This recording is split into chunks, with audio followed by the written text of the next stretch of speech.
The Wealthy Life is brought to you by investment dealer Raymond James. Life well planned. See what a Raymond James advisor can do for you.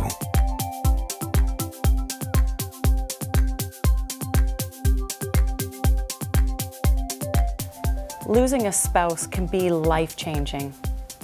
You've lost your best friend, your partner, your confidant. With me today is Marion, and she's recently been through this and has some tips to share with others. Marion, thanks for being on the show today. Thanks, Sybil. So what was the biggest surprise after Bernie passed away?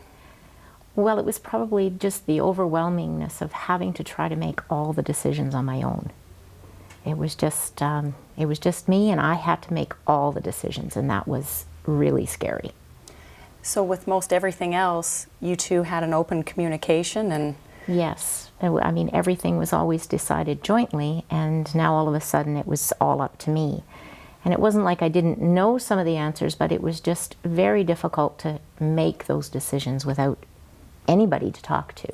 Now, did you feel well prepared from the perspective of knowing where everything was, where all your finances were?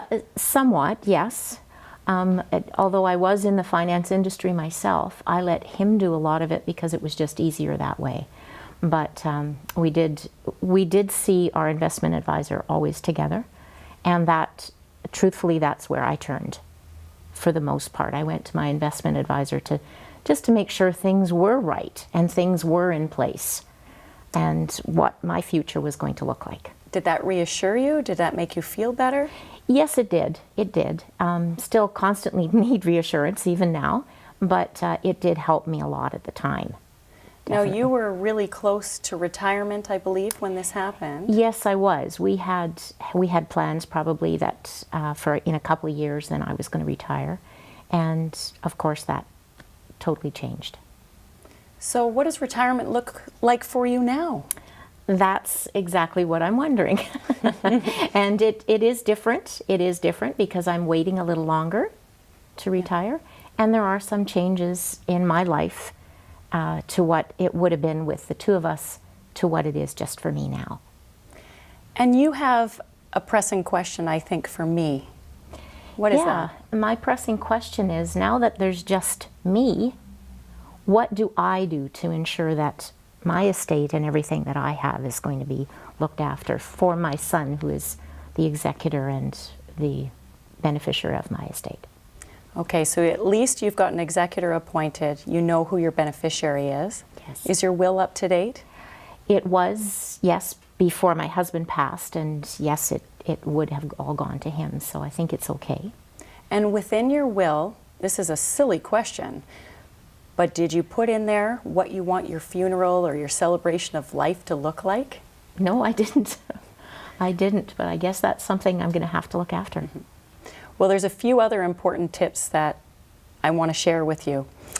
So don't go away. When we return, find out the one thing that everyone should do immediately.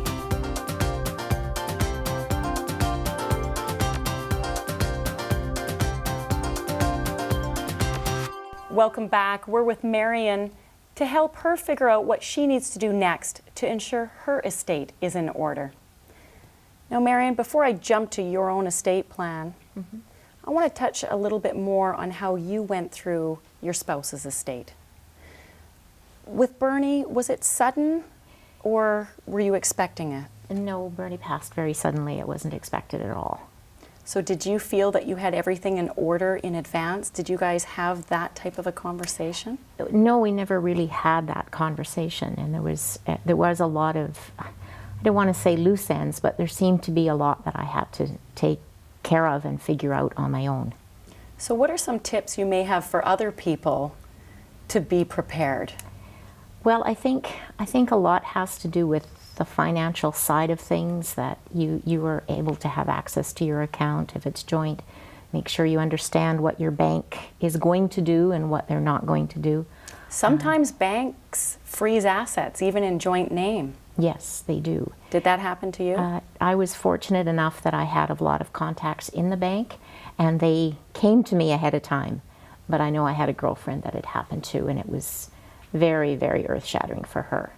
When you're going through so much and then you have to go yet and totally restructure all of your banking and everything. Credit cards, if they're not in your name, they may also be frozen. Now, how about life insurance policies? Did you know where they were, and were there any? There was life insurance policy, and unfortunately we had very recently made some changes, and it caused me a lot of grief, There was apparently no beneficiary assigned. It had happened within 2 years, therefore there was pre-existing conditions, and it was very, very traumatic for me. It took several months to clear up. So it was a bit of a fight with the insurance company. Absolutely. I finally did get my lawyer involved. Wow. Yeah. Now that was something that you thought was already in place. Yes. But maybe advice for others is double check the beneficiaries on your insurance policies, especially the ones through your employer. A lot of the group plans, it could be just sloppy paperwork. That's right. And you want to make sure that no mistakes happen. Exactly. Well, I know that people feel absolutely overwhelmed with so many things, and even little things like, what kind of service do you plan? What kind of music do you play? What venue do you pick? Yeah. Did you already know what Bernie wanted? Well, Bernie was always very, that's one thing he always talked about a lot. He didn't want a lot, but he knew he more or less knew what he didn't want, as opposed to what he wanted. And I know when my son finally came and we made the arrangements together, he kept saying, this is what Dad would have wanted, this is what Dad would have wanted. So it did work out great. But that's something that now I'm sitting there thinking, what about me? And what would you want? Do you know? I don't know. I guess it's something I really have to think about. Do you think it's important for you to decide that to make it easier on your son, or do you want to let him decide? No, I think it's something that he has to know, because it's funny when you're in that position, you think there's things that you should be doing, and I think it's better if the person decides it themselves. That way nobody's put under any pressure that it has to be big or fancy or small or anything. I know my husband and I, we have different ideas on what we want. I don't want anything. I don't care. Just less is more. Have a party, have fun. I don't care if there's slideshow or what music is playing. I want it to be happy. But other people have grandiose ideas. That's right. My grandfather was terrified of water, and so he wanted a waterproof vault for his casket. So, you know, it's knowing that in advance is important, and sometimes people don't talk about it. Yeah. And if they do talk about it or put it in their will, often the will doesn't get looked at until after the service. That's right. So to take the pressure off your loved ones, communicate it so that they know, and then it's easy. Absolutely. Now, the real important thing that I want everybody to do immediately, write things down. We have a handy estate planning reference guide. This booklet lists everything. Who's your doctor? Who's your lawyer? Who's your accountant? Who's your financial advisor? Where are your bank accounts? What subscriptions do you have? What are your passwords to get into your computer? What about the cell phone? Is it locked? I mean, these are a lot of things that people just forget or don't think about. So summarize it here is a great tip. And I think if people do that, yourself included, yes. I'm going to send this home with you, you'll be set. So Marion, thank you so much for sharing your story with us and coming on the show today. Well, thank you, Sybil, for having me. I've really enjoyed it. Great.